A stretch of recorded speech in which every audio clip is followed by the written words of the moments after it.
দেখো, কোনো একটি পরিবেশে পরীক্ষা করে ব্যাকটেরিয়ার সংখ্যা শনাক্ত করা হয়েছে 4500।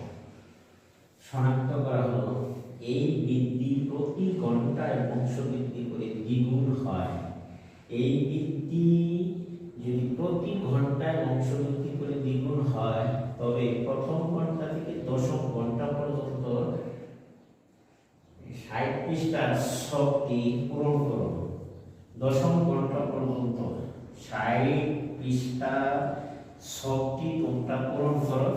যেমন আমরা শক্তি পূরণ করে দেওয়া হলো তোমাদের সুবিধার্থে। 60 পৃষ্ঠা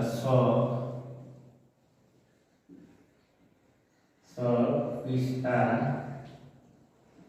হলো 60। তোমার পাঠ্য বইয়ে দেখো, সময় ব্যাকটেরিয়ার সংখ্যা সূচকের মাধ্যমে প্রকাশ। প্রথম ঘন্টা 4500 দ্বিগুণ হলে 9000 হয়। তাহলে 9000 কে আমরা যদি সূচকের আকারে লিখি 1 লেখা যায়। দ্বিতীয় ঘন্টায় 9000 এর ডাবল হলো 18000। তাইলে আমরা এটাকে লিখতে পারি সূচকের আকারে। এখানে আছে ডবল, 2 গুণে 4 হলে তাহলে আমরা লিখতে পারি 2 গুণে 4 45 ছিল, এদিকে 2 উপরে পাওয়ার দিলাম 2। তৃতীয় ঘন্টা এমনি হারে এর ডাবল যদি হয়, 9000 এর ডাবল হলো 36000, তাহলে আমরা সূচক আকারে লিখতে পারি এভাবে। চতুর্থ ঘন্টায় যদি তার ডাবল হয়, তাহলে 72000 হবে ব্যাকটেরিয়ার সংখ্যা। তাহলে আমরা 45 গুণন 4 এই আকারে লিখতে পারি সূচকীয়।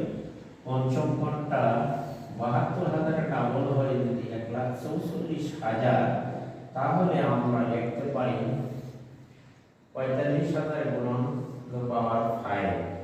আবার যদি ষষ্ঠ ঘন্টায় 1,44,000 হয়, এর ডাবল হয় 2, তাহলে 2,88,000 সরি। তাহলে আমরা 4500 গুণন 6 আকারে লিখতে পারি।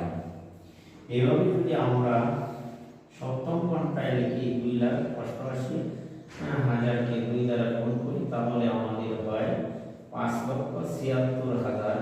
তাহলে আমরা 7 এই আকৃতিতে বা সূচক আকারে লিখতে পারি। তেমনি ভাবে অষ্টম ঘন্টা যদি আমরা লিখি 5,76,000 এর দ্বিগুণ হয়, তাহলে হবে একক, দশক, শতক, হাজার, অযুত, লক্ষ। 11,52,000 একে আমরা যদি 4500 গুণন 2 এভাবে আকারে লিখতে পারি। তেমনি ভাবে নবম ঘন্টা যদি 1 লক্ষ, কত আছে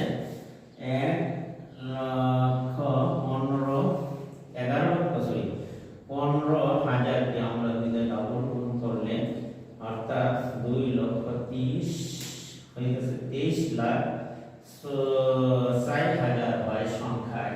তাহলে আমরা এটাকে এই সূচক আকারে লিখতে পারি। তেমনি ভাবে আমরা যদি দশম ঘন্টা পর্যন্ত লিখি, তাহলে হইলে একক, দশক, শতক, হাজার, অযুত, লক্ষ। 30,60,000 কে আমরা যদি দ্বিগুণ করি, তাহলে হয় 46,08,000। একে আমরা 4500 গুণন 10 এইভাবে লিখতে পারি।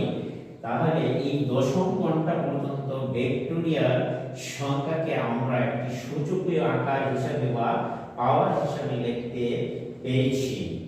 একই ভিত্তি দ্বারা, যেমন 10 9 8 ভিত্তি, একই ভিত্তি এর বিভিন্ন পাওয়ার হিসাবে আমরা লিখতে বা পেরেছি। এই সংখ্যাটিকে তোমরা যদি হিসেব করো, তাহলে এই যে 2 হলো তোমার, এখানে 2 হলো বেজ বা ভিত্তি, আর 1 হলো পাওয়ার।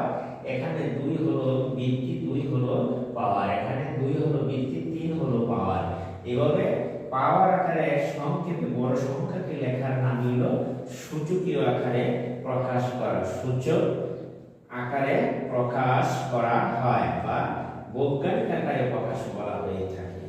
প্রিয় শিক্ষার্থী বন্ধুরা, তোমরা অনেক সংখ্যাকে এইভাবে সংক্ষেপ ক্যালকুলেটরে দেখবে আসে বা ক্যালকুলেটরের সাহায্যে লেখা যাবে, হাতে ভেঙেও লেখার বৈজ্ঞানিক কৌশল আছে, লেখা যায়।